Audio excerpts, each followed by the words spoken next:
Hello friends, today now I am going to present what about the WTO and under the WTO there is an agreement called Uruguay Round Agreement.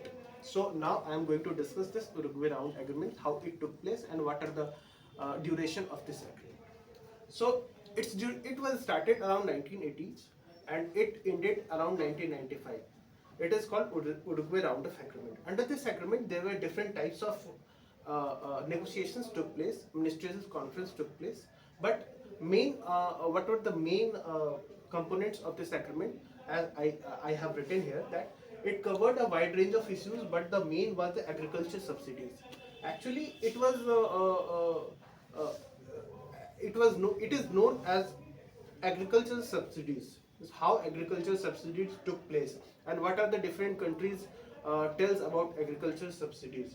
So uh, agricultural subsidies are being given by different countries to their farmers to augment their trade, to augment their export, so that their farmers gets an incentive to produce more and more cereals, so that they can export these cereals. So uh, the Blair House Accord was between two nations. It was between United States and European Unions. So it took place in Europe. So in that the agreement took shape on subsidy. There were three types of subsidies which were used to be given at that time. First was amber box subsidies, second was blue box subsidies, and third was green box subsidies. So amber box subsidies was known as a uh, trade distorting subsidies. Blue box subsidies are less trade distorting subsidies, and third, uh, green box subsidies are not trade distorting subsidies. So they categorized in it was categorized in that.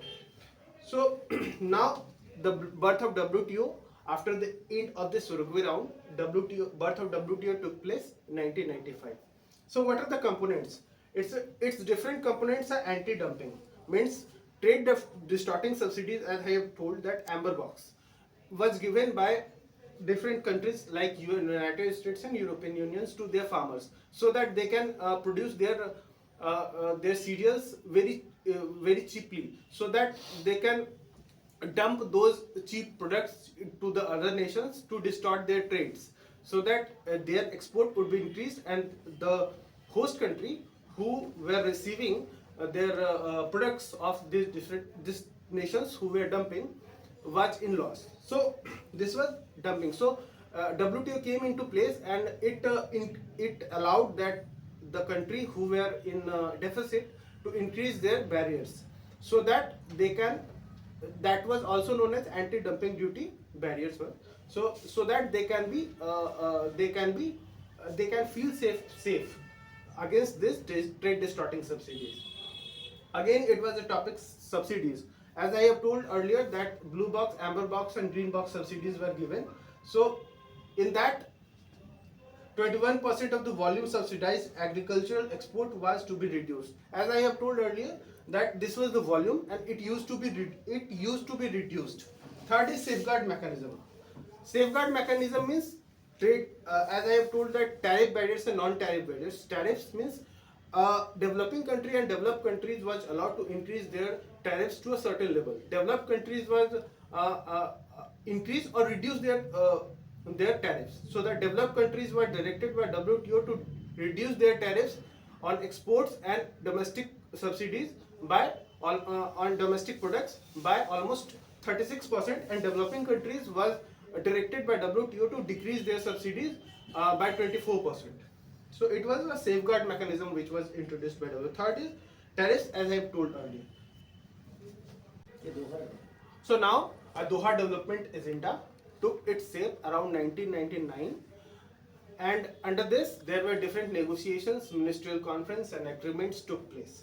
So it was launched around 14th November 2001, but it collapsed in 2008 because there were different